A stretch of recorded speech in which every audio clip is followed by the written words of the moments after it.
well, I'm gonna steal from that. This is the people around here. They came from their mother country as dissenters. And man, yeah, what I'm getting at is the people who lived here were paying taxes, Anglican Church, not gonna do it, not gonna do it. Gonna go along with the British king, not gonna do it, not gonna do it. You're gonna accept a lease from your nobleman, might increase the lease from time to time, not gonna do it, already did that. These people came with a chip on their shoulder, and they somehow the word got out from the settlers that landed in Philadelphia, backcountry, German. The word got out that if you got west of the Alleghenies, you'd be killed by Shawnee. So you dropped south, and the word got out from a man named Van Meter, who was a trader with all the Indians. And by the way, do you know Susie Van Meter and all that? They're still here. He said, go south. This little area was an Eden. I mean, the soil was phenomenal. And they had this vision fulfilled from all the suffering and the famine, everything they were fleeing from. This place here, us, was actually like a dream come true. I have here, and I'll send you all the links to the best reading, but a man came to Franz Ludwig Michel, Swiss, spoke Schweizerdeutsch, is that what the word, whatever, was in Harper's Ferry. The bears didn't run. They didn't know what a gun was. Frogs were 17 inches long. It was, and I mean, you didn't have to fish, you just dropped your line and pulled them up. It was eaten. So this is the dynamic. It weren't just any place. And I will fill it in, but that's what we're going to talk about first. And my hope is when I'm done, you're going to say, Jim isn't just faking, talking big here. I slowly came to this realization that other historians have come to, like Kevin Phillips has pointed this out, this little area. Okay, not gonna do it. All American order, gotta get started. So today we're gonna do that. But let's do this first. I need to say this. I'm always saying that Jefferson County is arguably the most historic rural county. Notice that every good writer, arguably. We always have these escape hatch words, right? Just in case.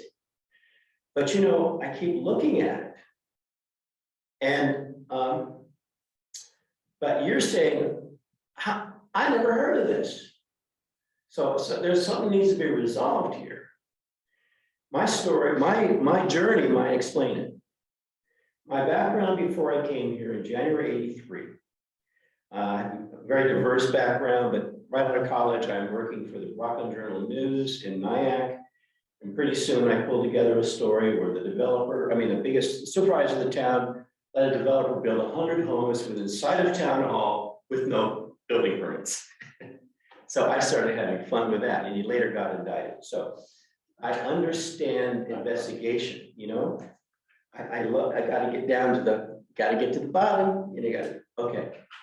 In New York, besides my day job, I was looking into researching art theft.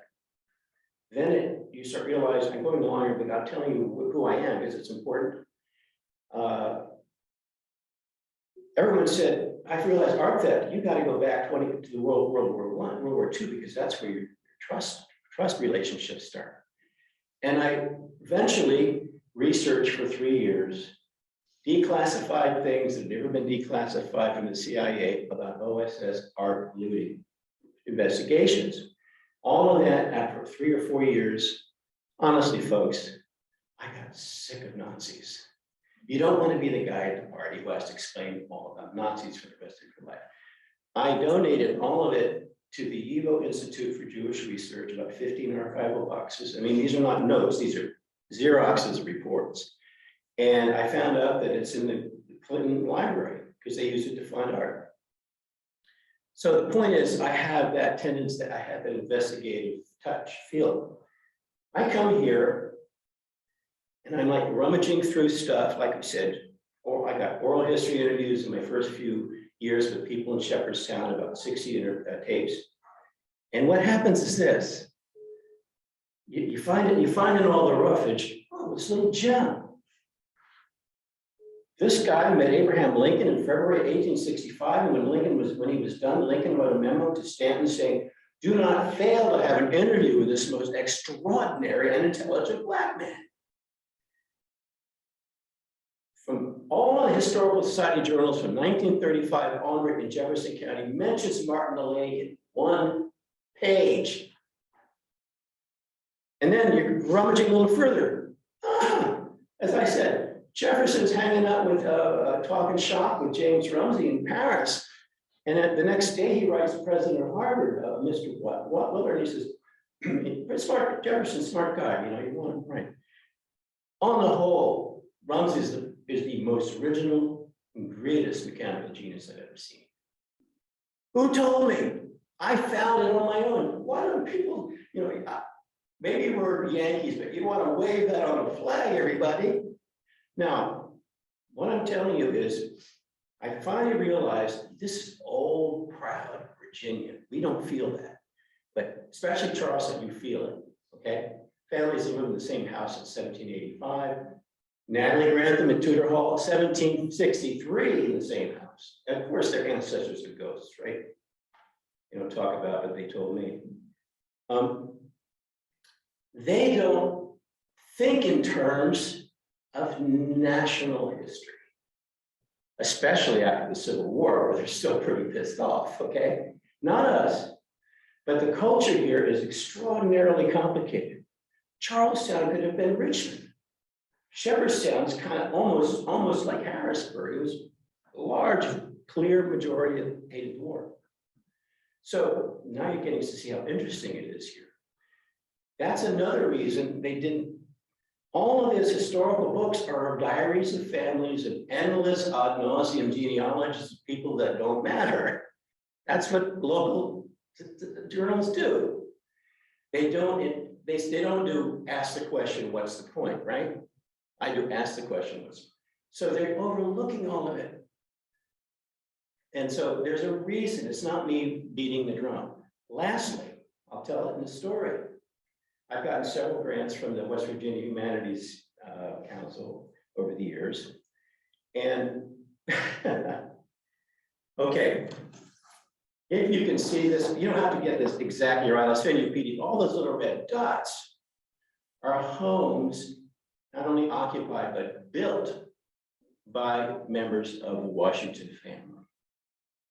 And the part of the family that are closest bloodline to George. So I write a proposal, it seems pretty obvious. Letter of support, Walter Washington, you know, John Everett, wanting to do a website about Washington family history here. Couldn't believe it. Remember I said why we're not, this history is not recognized? Because we're a chunk of Virginia that Virginia forgot, doesn't care about, and West Virginia never knew it came on board. And if you don't believe me, just read Golden Seal and everything. We're like that odd duck over there that they don't write about very much. So I called the grant administrator, explaining the Washington family, and you ready for this? This is the one that approves the grants. I didn't know you were talking about those Washingtons. That's why we were deprived of knowing the extraordinary story here, okay? There's real reasons. And I kept finding these gems that no one told me. Okay, but now we're going to jump in. Our roots. I know that James Thurston Surkamp, a guy, I think his name was Christophe Surkamp, with an H, stepped on shore in New Orleans in 1851, makes his way up to very German St. Louis, and gets all established there. And then my grandfather comes east. Then the Thurston is Daniel Thurston, who originally was in Gloucestershire, making cheeses and apple cider. Hey, just stay there. What are you coming here for? And he came here a long, long time ago in Massachusetts.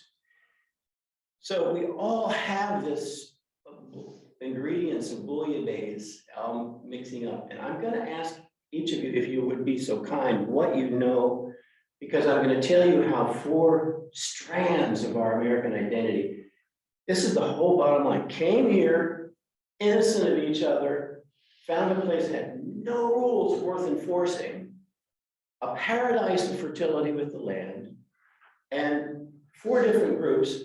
And yes, some were enslaved, yes, but they also influenced. And they somehow figured some kind of, what do you call it? Alliances, self-interested alliances. Would any of you be so kind to be share, as they say, John or Al, Sheila, any of you, what do you know about you? You have people, right? I love that phrase. We don't have people here. Shepherdstown has no people here, except for the shepherds. Al, and your name is Bill? Bill, right. Yeah, just, how about you, Bill? What's your past? What are some of your family people? Well, I know very little about my father's side, but my mother's side is rather an interesting group. I'm descended, one of my mother's way back relatives from the 1700s is a Colonel George Eskridge, who was the guardian of Mary Ball when she was orphaned as a child. I see.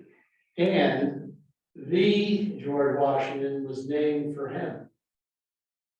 I love it. So you found your gem, right? yeah, I mean, there's other history as well, but I mean, he's sort of an, you'd call him a guardian ad litem today, probably, but back in those days, when someone was orphaned, there was usually an attorney or a court officer that George Eskridge. Eskridge, E-S-K-R-I-D-G, really sounds. Yeah, I've heard the last name. Yeah, wow.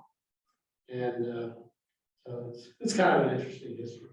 Incidentally, they were trying to do a DAR, I mean, a C, whatever it is, Sons of the Revolution thing on me.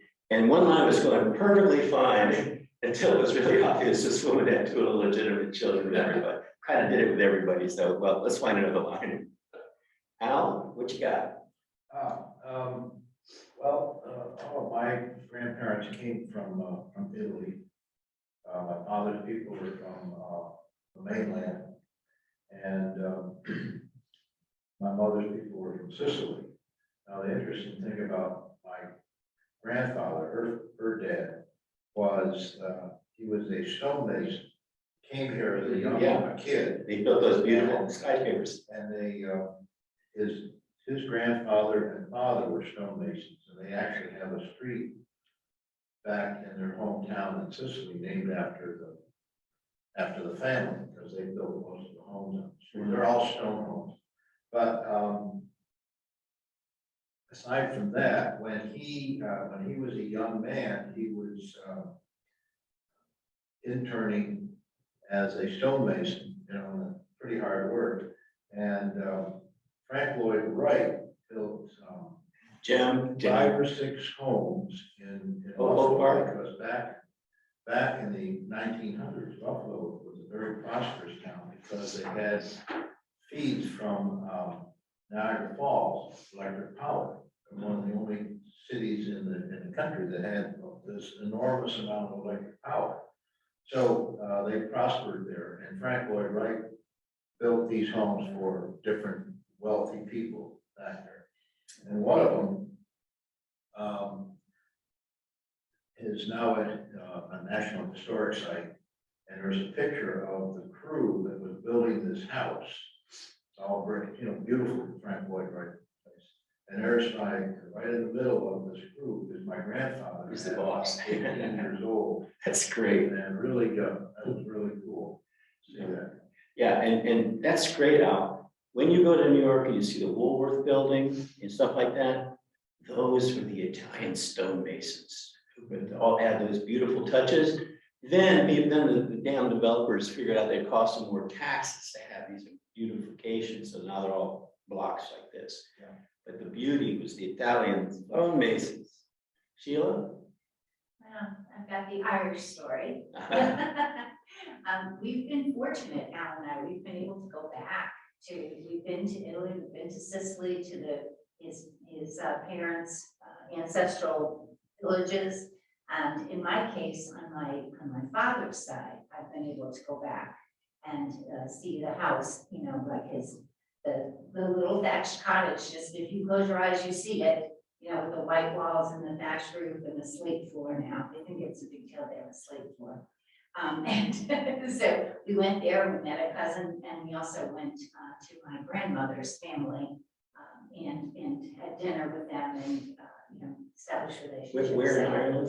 This is in the west part of Ireland, Sligo. Oh my God, William Butler Yeats. Yeah. Oh, you lucky person. Yeah. If- And we'll another town called Balladream, which has, you know, many more east than you would imagine. And so we've met people there. I assume that they were farmers back in the day, but one branch of the family has evolved more than the other in terms of economic opportunities. So anyway, it was great to go back and to know. My mother had no interest in her ancestors, never would tell us anything about them. She said they probably left Ireland because they were horse thieves. Let it be. But okay, and we'll keep going, but there was a very incredible book called Albion's Seed. This thing, it's the magnum opus about all of this stuff, these waves of migration. And he says that in 1846, the point is it was Irish Protestants that came here. Not so much Catholic, but Irish Protestants, the dissenters, New Light, all that stuff. And I have been reading, or hearing all recordings of William Butler Yeats' literally oral histories. He tramped all over Sligo about the fairy stories. And he's very clear to say, I didn't imagine any of this. And man, they take the top of your head off, you know. And there's 42 of them, and they're spoken by people with Irish. Which, man, what I'm getting at, if they had these imaginings, these peasants, everybody had this so-called wisdom, right? This is 1880. Go back to the 1700s, and they come here. What are they imagining? You know, they had these wild, but that was what it was like here. They had charms and all that. Everybody thought kerosene could cure everything, like asthma. But no, but there was that belief in all those sort of things. And they were here. Irish Protestant, took me a long time. One thing, Scotch Irish, forget it. Scotch is a drink, okay? And the man who wrote this magnificent book, Albion's Seed, David Hackett Fisher's, no, it's an Americanism. You got Irish, you got Scots. And they might live together but they're different. The Scots are tighter and tougher, you know, the Irish are like gentle and until they get drunk. But there's this character thing developing. John. Oh, goodness gracious. So my great grandfather got out of the can. Sorry. On both sides of the family. So mom's side of the family was interesting. A wealthy side, a very wealthy side of the family came here prior to the revolution, and they were Oliver's, Lindsay's, Kitchens. Excuse me, not Kitchens, but they were wealthy, and they lived in Alexandria mostly, and owned businesses, banks, real estate throughout Virginia and DC. And her father immigrated from Canada. He was an Episcopal minister, and his name was Shears. He came from Shearstown, Newfoundland, and his family was Welsh from over there. But what century is this? Well, this would be the 20th century. He Okay. came here, yeah. He was minister basically in a number of prominent areas. He helped found St. John's Episcopal Church in McLean, Virginia in the 1910s to 20s. And there's an interesting, a little interesting hitch there between the two families prior to the birth of either my mother or my father. About that later. But anyways, so that side of the family is still there. I've done some research. I know where Shearstown is in Newfoundland, and I've looked at the gravestones up there. There's an Episcopal school up there for boys that has longstanding with the Shears name on it, Bishop Shears. So anyways, that part, and then my father's side of the family, the Wagners came from Germany in the 1840s. And they were musicians. So did mine, that was a progressive. That came through Baltimore and then came to DC. And my great-grandfather, John, was a professional musician. He had bands in the area, and he was at Ford's Theater when Lincoln was shot in the orchestral pit. Jim. Yeah, and his son, Richard Wagner, became a friend of Robert Wagner. They corresponded after the war. Richard was a child prodigy. He could play 4 instruments. He arranged music when he was 8 years old. And some of the marches that were used at Lincoln's funeral, he helped arrange. And they had, in those days, they didn't have military bands. They weren't paid. So in order to get any kind of a march or a gathering or anything like that, these guys had to go out and gather the bands and the people who would march together in any of these kinds of things. And then the music had to be arranged. So he did that. He lived in McLean and in Baltimore and had bands the rest of his life. And he once said, in America, one of the things you don't want to be is a musician, you can't make any money. So that was a long time ago. And some of his arrangements are really interesting because later on, Lawrence Welk, everybody who knew this, said one of his inspirations was the arranged music that Richard had that were played by the bands in the area that he picked up on and used to come along. Interesting side of the family, I have a picture of my great-grandfather Richard sitting with the music stand, which I have in my house. On one side was him, and at the back of the music stand was his wife, German, and on the other side was John Philip Sousa. And they were playing and having a great time. They were contemporaries in those days. So that side of the family is interesting and rich. You see how it comes to life as we talk about it? It's so interesting. It's like everything's alive again. That's what happens to me when I do this. So, yes. And Jim, I want to remind you that we have Sandy out here and she can tell her story too. Go for it, Sandy. What's your story, Sandy? I know you got a good one. Good morning. Well, my story comes from the Link family, and you can see there's a rather large tome about this. Apparently, the first Link, John Jacob, came in 1733 to Pennsylvania, I guess fleeing religious persecution. There's a photo in here of their home in Grossgartock, Germany. I don't know whether I'm pronouncing that correctly, but they came first to Pennsylvania and then came to West Virginia and have been here for quite a long time. Two ancestors were John Link and Harwood Link. John was a minister, Harwood was a doctor here in Shepherdstown. And so they've had a long history. The other side of my family, EYE, I don't have as much information about, except that we did go to a ceremony in 1998 to commemorate his participation in the Revolutionary War. So apparently they came to this country a long time ago also. So sometime I might be able to get through this large tome and find out more about the family. It runs from 1417 to 1951. So not extremely recent, but certainly a long time ago when the genealogy began. Sandy, did you say that one of your ancestors came, you said 1732? 1733. Okay. That person is likely from Pennsylvania, right? Yes. Yes. Okay. From Germany to Pennsylvania. Followed Those William might- Penn. Okay, well, that's part of the first 16 or 20 families that came from the north going after 144,000 acres of land grants by Joost Heidt, who is German. And the fun part of it is, this is why this is so interesting. It just happened to be on the same land that Lord Thomas Fairfax thought was his. So then right off, we're starting to get into a pissing match, right? Right off the bat. But your ancestor was part of the founding families. Mm. I love it. So, okay, I'll do my last little, I got a gem then. What we're gonna do now is, you understand why it's interesting.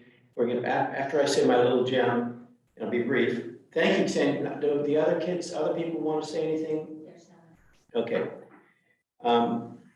We're gonna go jump into that story. We're gonna first talk about the land, how it was born, how do you make an Eden? And then we're gonna talk about the curious accidental arrival of the 4 key groups that became us. My grandfather, Arthur Surkamp, was a businessman in New York. He was the finance guy for Uniroyal US Rubber when it was a real company. And he's so very sober, right? He's the kind of guy with New York and the Fortune magazine here, you know. And he said this: my Surkamp married into a family in St. Louis called the Looting House family. And in his obituary, it said he was the largest wagon maker west of Mississippi. Those Germans, you know. Well, my grandfather's sitting there in his retired house, and he's just classic.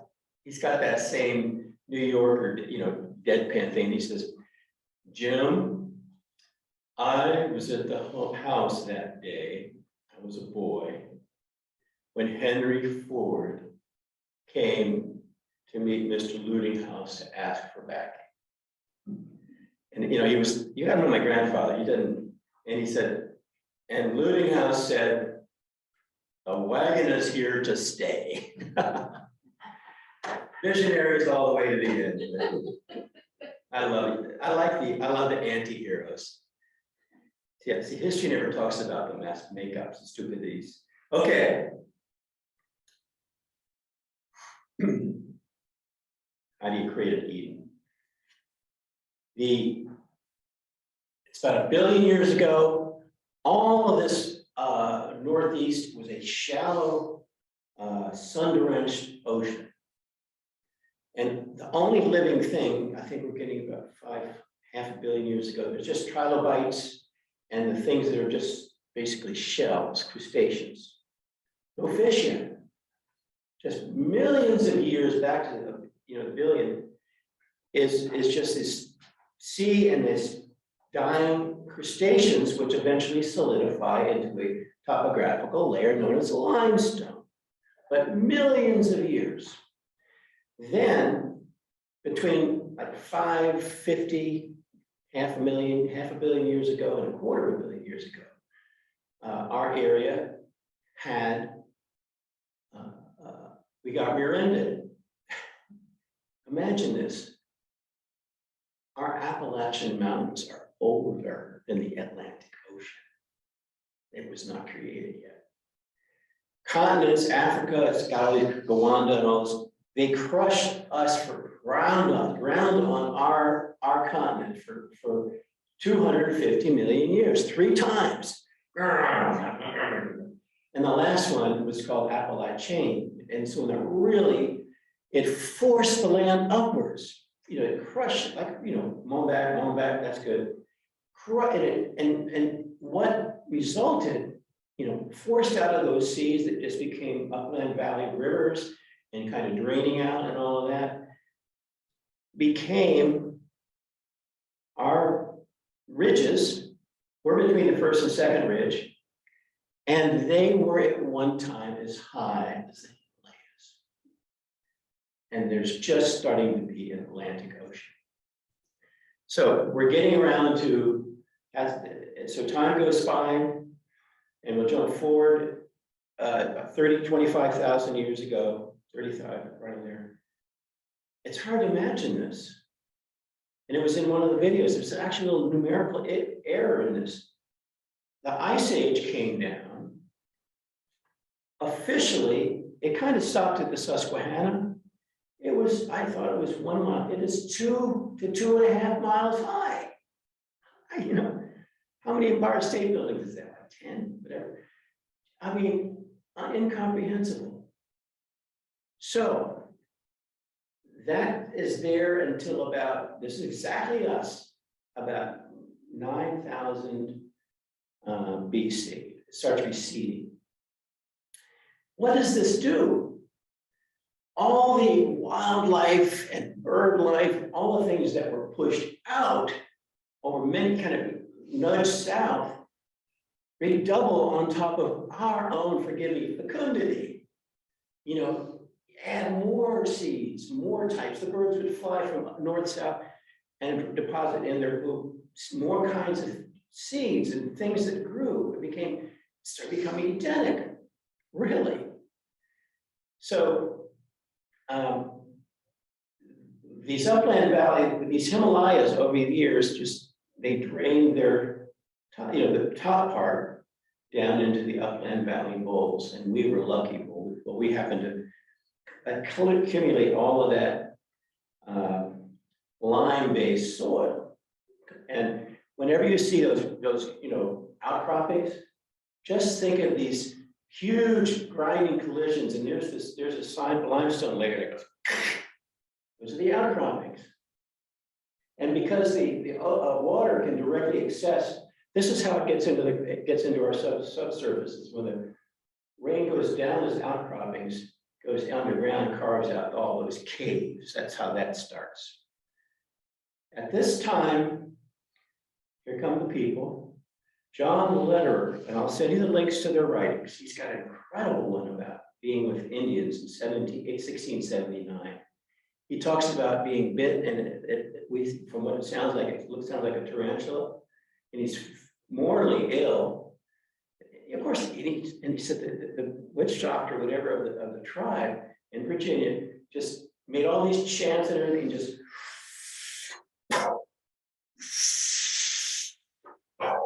over 6 or 7 times. He got better, but they had their ways. Now, I was trying to find it again. He says in there, his guide was a Susquehannock. Iroquois. Got it? What are you doing down here? His guide was a Susquehannock. And the Susquehannock said, the Great Spirit told us to come south. This probably was with a big 2-mile glacier behind you. They come south. And go home, Garuda. Go home. Harper's Ferry to Cumberland.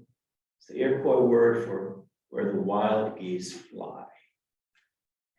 And it makes so much sense that they just got the hint, got the directions from the geese, and then over time, Ice Age removes, and there slowly emerges what some people call a warrior trading path, another one calls it just a trading path.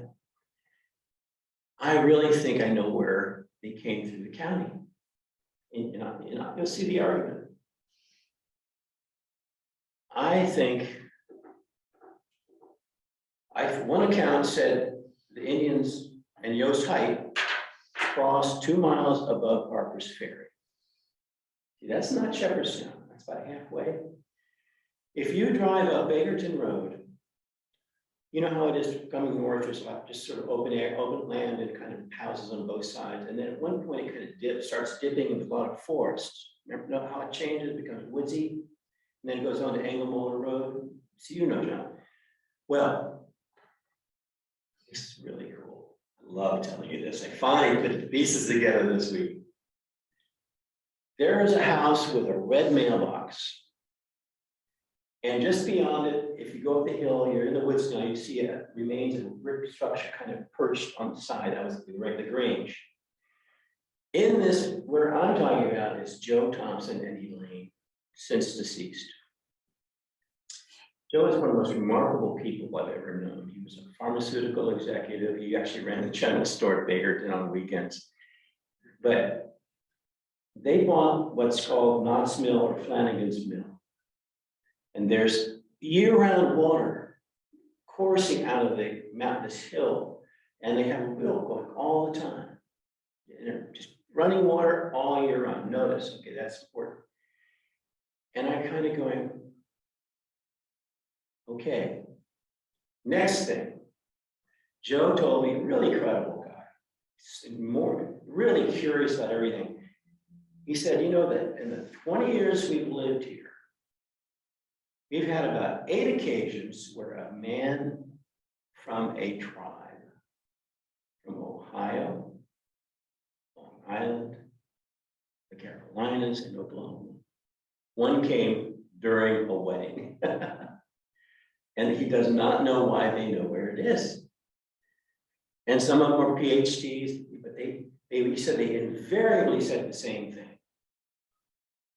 They would get tears in their eyes, and they'd say, it's just as our ancestors in song said it would be. Next clue.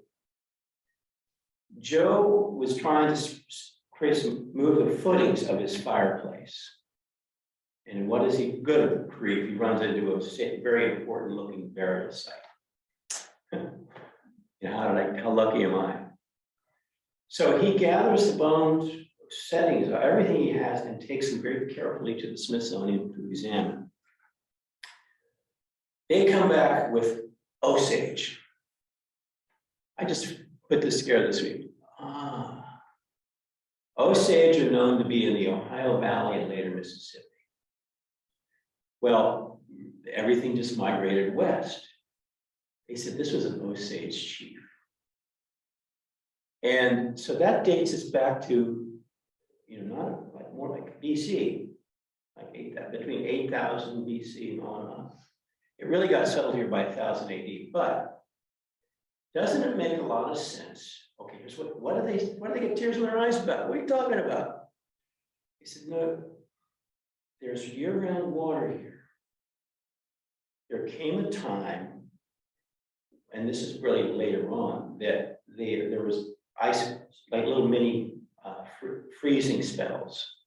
The temperatures dropped for several years, which killed their crops for 3 or 4 seasons, and then disease. The tribes began to shrink and decimate. And they all explained to him, this is their oral history. They said their oral history went back about 25,000 years. When our tribes would merge here and live together and feast for a year, doesn't it make a lot of sense that you're crossing right there, and that's the part, that's like the truck stop, and there is a little island, you know, and boy, do they have stories. The long and short is, people would come, a man said, I could do a sweat in your woods this winter. May I have your permission? They said, sure. And he comes back and he says, the corn princess says she's very pleased with what you're doing here. It's like that all the time. Yes. So Jim, last semester, we took the course with Matt Howard on the Indian burial sites. And those are in, I believe, Hampshire County, where he took us. Right. But there were instances of tribute being put on the Indian burial sites, meaning that it's still a current place that people come to honor the people who are buried there. Wow. So, and some of the tribute are things like, I mean, there were feathers, but the ones that I remember were, they were shells. Like, you know, obviously these had to be people, Native Americans from the areas near water. They moved around. Yeah, They really did. but this is current. People are still doing this. So they come through and, you know, it's something that we're not aware of. So that's the same thing. It's so the gift I want to give you today is to tell you that on the campus in the fall, there's going to be a powwow. That's right. So you might be able to find more stories and connect more dots. Well, you're so true. It's so right about it. It's still going. I knew 2 Lakota Sioux who were from here. Buffalo Woman was one of them. And you see Joe, they took to him right away, and they would come and do little ceremonies and clean up and stuff. It's so interesting. One time he got a man calls him from Long Island, and he says, "I'd like to come over to you. I want to come see it." And the implication was that he had a lot of money and he wanted to buy it. And Elaine is like kicking Joe under the table. No, So medicine men said, he said, he once told the medicine man, Elaine and I always wanted a mill. And he said, we chose you for that. Anyway, sure, you can come down from Long Island. And Joe described me on this big limo kind of creeps up on the gravel driveway, and a man gets out and opens the door for the chauffeur. And he says, he opens the door and Joe's watching. And this very well-dressed man steps out of the car. And this is what happens. He takes 2 steps and suddenly goes back in the car, shuts the door, and backs away and is gone. And Joe said, the guy called Joe later. He says, Mr. Thompson, when I stepped out of my car, I saw a stone. And there was a red feather of a bird on it. I took that as a sign. I am not pure enough. And he left. So we have special places here. But doesn't it make so much sense that when this trading path evolved and went all the way down to the Carolinas, that would be at the same spot? It just makes sense because it's also this heights crossing point. So I want to move this along. We've gotten up to, okay. We almost have this Eden born. All I have to say is that 1000 AD, my sources are Tom Hahn, who's a Delaware Indian medicine man himself, many but 5 degrees, head of the Shenandoah Canal, and Chuck Hulse, archaeologist at Shepard, who's done all the digs around here. The soil was so fertile that the hunter-gatherer thing, like I said, was so abundant. You didn't have to hunt, there it is. Villages cropped up, and Chuck said, like every mile there was a palisade with like hundreds of people, and maybe even 1,000, palisaded with cornfields outside, along the rivers. It got so populous, though, that then there developed conflicts. Then came the cold that almost all of them left except for the Tuscarora and the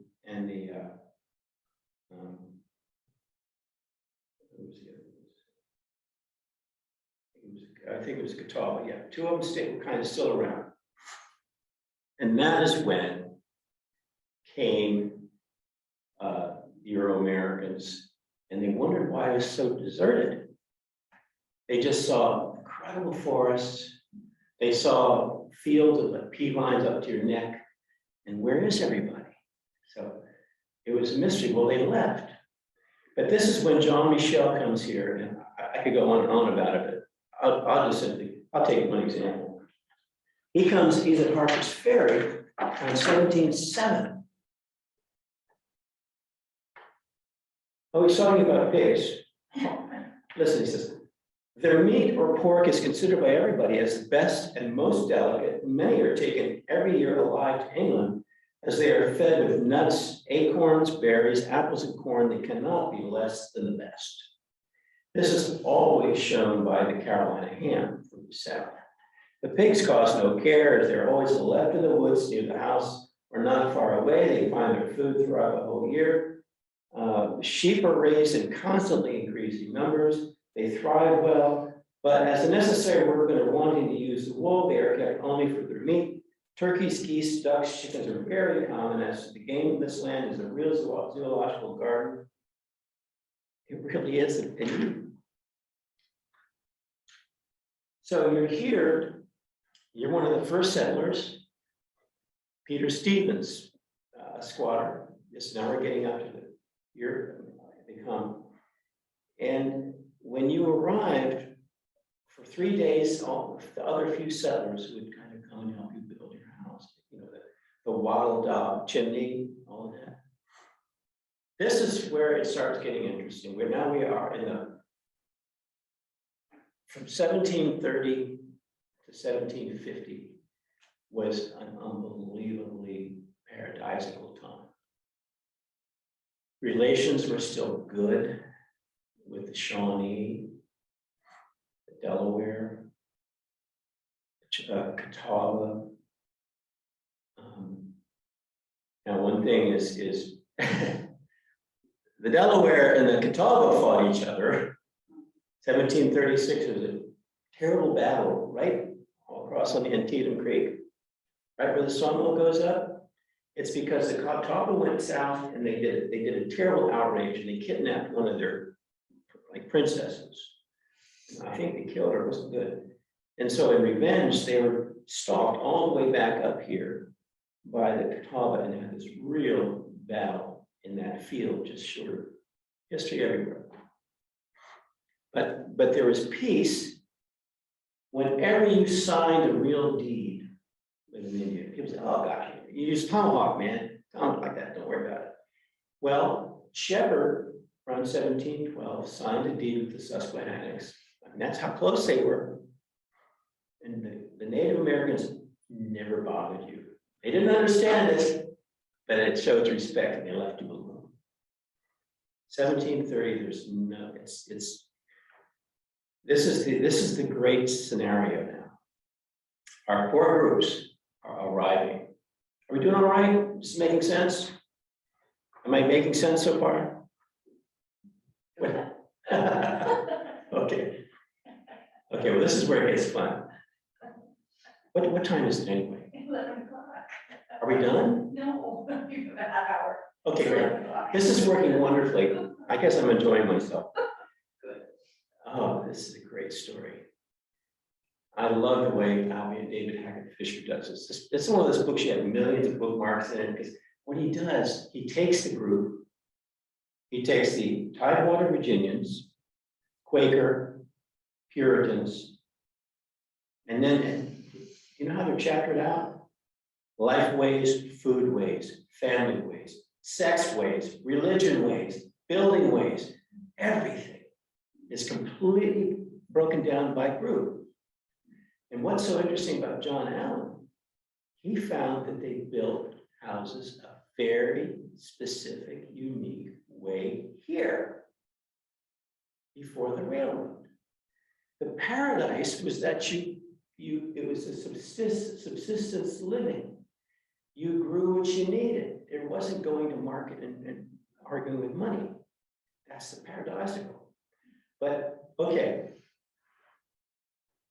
First, the Germans, they're coming up. They're just so tired of being persecuted by French Catholics armies, and particularly around Alsace.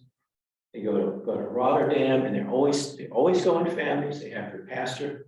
You know the name Schley around Shepherdstown? You've seen the name Ben Schley and John Joseph.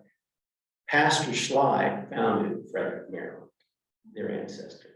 But that pastor aiding his flock. They're Lutheran, and some of them are New Light. Again, the new amazing. This is one of the most revolutionary things. If you feel it in your heart, you don't need anyone to tell you you're right. That was the Enlightenment delivery. That's what Enlightenment brought. That's why this is so fascinating. They felt if their conscience was good, that's all you needed. They brought that rebellious, freedom-loving spirit here to Eden. That's the whole point. That's why it's so exciting.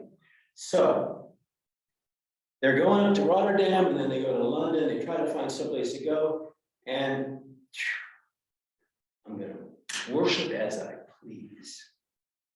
And they go to Philadelphia and pretty much populate a whole lot of Pennsylvania, because William Penn was such a wonderful guy.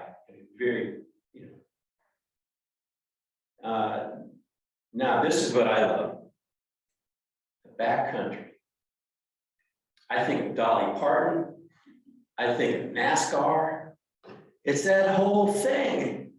There's that all-American ornery, like unbridled, it's there. you know, they're not gonna do it. It's still alive and well. It's just crazy. It's Texas, for God's sake. Save us. But these guys, what Hackett Fisher said was, the proper Germans were watching these new people coming off from from Ireland, you know, and the girls' dresses are tight, they're high, their bosoms are displayed, and they're saucy and beautiful, and oh my God. And the guys are tall and straight and fit, but they're poor and proud. They came because of famine. You want to know what angry is? These British noblemen, just like another nightmare like Lord Thomas Fairfax. I own millions of acres, and yes, I will give you I'll give you a lease for some of it. They all had this experience. I'm raising the rent again, okay? And then they make their land less available because they want it for their beeves. So you're the Irish farmer, and you had your small farm on this leased land, and he took more away. He took more away, and once again, it got to the point where the main food stuff was, for God's sake, potatoes. And what happened was, man, you want to see what bitter is? Go to America. And so they come off the ship, and these are the guys who had centuries of warfare. They knew how to hunt. What did somebody once say? They could track an ant. That's how they were. Just the army loves them. They could track an ant. But they were, you know, they were the real deal. And long and short, just somebody told me that if you go into a bar in certain parts of West Virginia, don't look them straight in the eye. Did you know that? Don't look them straight in the eye. That means you're looking for something. And I had a bartender tell me that. So. Okay. But imagine the Germans shocked. You know, they're Mennonites, and there's these, you know, like this Dolly Parton types. They come here and oh my God, when they try to baptize them, like 90% of them were illegitimate. They were just so alive, you know? So they go west, and they make up some of that key group. So we've got Germans and backcountry, and we have two left that come later. Now here's the drama. I love it. Ike is a real savvy business person. Savvy is you own a very profitable mill. He came here because the English said, if you Palatinates, if you go to New York and help us get a bark for our timber, our tanning, we'll give you land. It was a big bust. He moved south in years. He has a very profitable mill. It must have been so impressive here when Van Meter took him into Jefferson County. He sold the mill. He goes to Governor Gooch, 1732. Camp Sandy, 1732. And it's brilliant. Gooch says, I will give you, I will honor I'll give you 144 acres of 1,000 acres of land. Some of it he got from Van Meter. And if a family settles it for 2 years successfully, it's theirs. That's how you develop a place. And where do you think they picked? Where do you think their parcels were? The best. They took every choice spot there was. A stream, a riverbank, a bottomland, the spring. They took every juicy piece of land. In Jefferson County, they're all over Jefferson County, Terrapin Neck, all of that. But there's some drama in it. It was a little murky about, you got a survey, but you got your deed after 2 years. So it's all kind of shaky. A little bit of fast and loose, but it's a great concept. And the land is so fertile, you're going to pay it off. You're going to be fine. Well, here we go. Remember how bitter you were about the Anglican thing in England that just crushed you and took your land, taxed you? Well, then Lord Thomas Fairfax, 1746, 6 starts figuring out that they're all squatting on his what he thought was his land. How about 5.2 million acres? Called the Northern Proprietary Nick. And these people like ants are just squatting all over my land. Now you see the anger. Here comes another nobleman, and he started. So here's the key thing. When he said, my old joke is he never married, and he's apparently heartbroken in love. I always like to say, what do I do? She left me. I always had this joke about her, his assistant saying, well, sir, as they say in the soap operas, you can always change your name and move to another town. And he moves to Winchester. And he foolishly believed the travel brochures. But when he brings his body here and says, I'm here to fight. I'm here to keep my land. That's when Page and Carter and Ralph Wormley, he had a big debt in Williamsburg. George just buy some land up there. I know, I've seen it. George surveyed it for him. That's what that visit was. He was surveying it for Lord Thomas Fairfax in 1848. But he starts immediately giving 30,000, 40,000 fit to all his other big landowners. And he was starting to repeat the same privileged, oppressive pattern that all those backcountry folks in Germany just viscerally hated. Okay? It just could not be more dramatic. And he's in town, he's moved here, he's going to fight. So you've got the two cultures. And remember, not going to do it. I bought this land, not going to do it. And the thing is, there was no government really. There's nothing to tell you. There's nothing to adjudicate west of the Blue Ridge. And so you got the whole cultural war. Long story short, of course, now you know that this is why you start seeing Washingtons. George, all these got people, all the Washingtons started buying in 1751.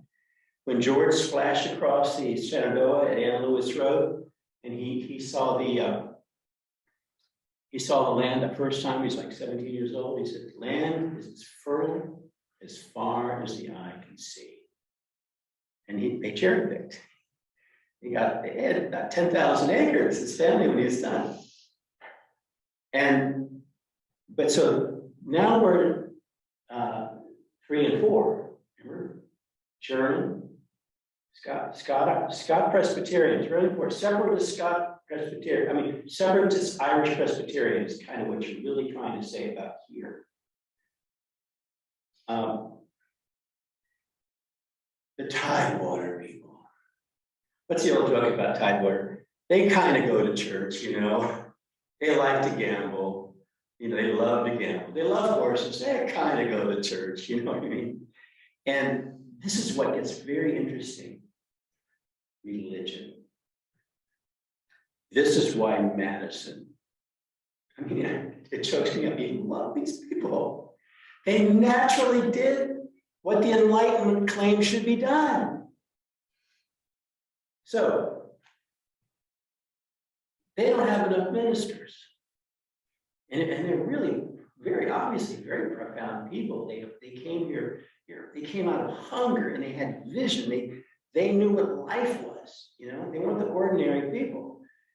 And so this pattern developed when they were thriving, but they hungered for spiritual teaching.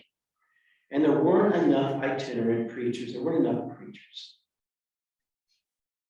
Now, right when they're looking for a preacher, an Anglican, oh yeah, right, you foolish man. An Anglican itinerant preacher in Woodmanson tries to convert them. Can you imagine? Remember, they have to pay taxes to the Virginia Anglican Church. It's the state church of Virginia. And these are Irish who remembered all of that. The 3 reasons they came were famine, leases, and church taxes. And this guy comes to try to convert. He's lucky he got away with his horse. Can you imagine the fury? But what's so fascinating is this. One of my favorite people is James Ireland. Hey, how about that, Sheila? He's buried in Berryville's Baptist Church. He was one of these super incredible people. This is called the New Light Baptist, 1751. It's in the book called The Transformation of Virginia, won a Pulitzer Prize. This is when the New Light Baptists from New England came down, Shubal Stearns, just a few of them. Where did they come in? All of Virginia, the OPEC. And they mean business. This is why this is such an incredible area. These people have to pay this damn church, the Anglican church, that doesn't do anything for them. And the Anglican church has always done their most incompetent, corrupt, womanizing young ministers out here because it was the lousiest gig. They send all their dogs out here, right? It made it even worse. Well, so Ireland was one of these Virginia party boys in Winchester, and then he got born again. He wore sackcloth. Really? This is what the magic is. This is what he said in the diary I found in the Rare Books collection in the Library of Congress. When I preached east of the Blue Ridge, they all followed their minister, this Anglican minister, like geese.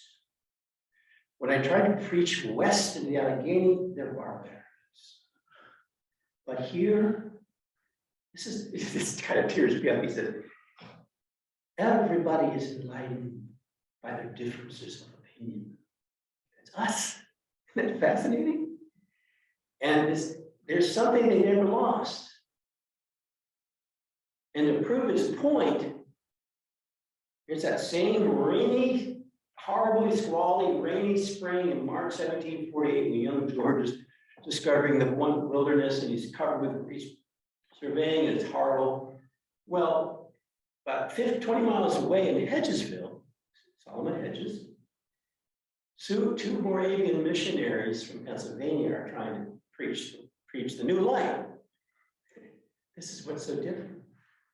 And they come to Solomon Hedges. And he says, what are you, who are you? And he says, oh, sir, we understand. We're Moravian missionaries, and we completely understand that you have to arrest us. We have no passport. I know you have to put us in jail. We do accept our sacrifice. What do you mean? I want you to marry my daughter. That's the attitude. What are you talking about? Marry my daughter. They want, preach to me. I want to be preached. I hunger for preaching. That's how they were. And they had the camp meetings. Sealy Bun, this emotional thing. It all started with George Whitefield, who was this profoundly powerful speaker, a dissenting Presbyterian. He was so transformative. He was the most famous person in the colonies. Ben Franklin, who's hardly a big church-going guy, went to hear him in Philadelphia. And Franklin did a whole, he's so scientific, he does like a number of people per square foot, and he figures he has about 3,000 people there. Voice projects all the way to the back. And he understands, this is a key. Remember, the people in the wilderness with paradise around them, this is a must. This is not a test. This is essential. Tell me the Spirit. And Franklin goes, this is patriotism in another name. This thing is another name for love of country. He got it. He understood the transference. So I think we're timing out pretty well here. But you can just see whatever happened to that. Oh, okay, well, in fairness, this is what's really important about Free New Life. They were free will Baptists, not just any Baptists, from Maine and all that. African Americans, they amazingly embraced the whole preach from your heart is all that matters. Of course, they got it right away. They didn't need the white structure to tell them. As we can see in gospel today, gospel church, it started there. See, the new light was in the New England. It didn't go face to face with people who were bondage. You know, and then it went bang, because when they worked, their languages were all different from Africa, and over time, it was the singing that pulled them together. It was the dancing that pulled them together. After they worked all day while they sang as part of a therapy thing. I've read it many times. They'd stay up at night. I don't believe it. It's over and over again because that was time together. Overseers asleep, and you made a huge fire. You cook crab cakes. You put a hog on the spit, all night. But the thing is, this was a perfect place for a spirit of the heart. And you see, African Americans, this is a really neat thing. I read about this during the Civil War. It's called studying. It's like Quakers. They'd all sit around like this. And then maybe one guy would just start a song, make up a song and start it. And they're studying. It's so cool. But you see, this is how the gospel church was born with the help of New Life Baptists. Of course, later by 1790, white folks said, no, you can't talk to black folks. But it was too late. But they would study. And then one guy he'd try something out and everyone's going, no. So jazz guys do this. They decide whether they like it or not. And then another guy tried again, and then another woman, and they go, and then it's good. Then two more add to it. 3 more, 4 more. And this general in the Union Army said, after a while, the whole regiment was singing. It's how you create great music. But that is all being born when these, not necessarily ones from Europe, the new lights from New England with free will. This really, what I love Yeats's phrase, learning is not the filling of a bucket, but it's a lighting of fire. This, you're watching the birth of Black gospel music in a gospel church when New Light sets fire to that. So yes. So I just want to give you a sense of the time. We have 10 minutes and another class coming. We're right on schedule. Right on our heels. I can wind it in about 5 minutes. Where this all goes is this. How nice. It brings us right to this is great. So the Anglicans, by the way, Fairfax lost the case. But there was an intervening revolution and 2 deaths. All the plaintiffs and the petitioners all died, but it just it mooted out to heights. So Washington already knows about these people out here from the French and Indian War. He knew what these guys are like here. He commanded them in the French and Indian War, knew what they were like. And House of Burgesses says, okay, look, we're starting this thing called Army, tentatively called Continental Army, We need to send Virginia 2 companies of 100 men there to Cambridge. Where are we going to find them? We're just all fat and lazy rich guys, right? And then George, you can see George looked to Adam Stevens, who's Scott. He's his executive. He goes, 100 from Winchester, 100 from Shepherdstown, 2 or 3 weeks. And this is just the classic backcountry. They got the long kind of like this with the belt. Sometimes they're wearing Indian claws. They got the girlfriends wrote, don't tread on me. They have liberty or death here. And they got the don't tread on me snake. Remember, all American order is being born. That's how they show up.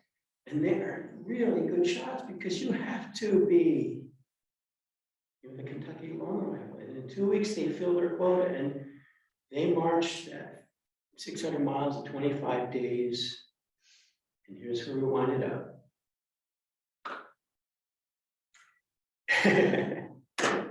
I learned to cry from reading that Washington cried a lot. He did. He had a big heart. He loved his men. He's waiting in Boston, Cambridge.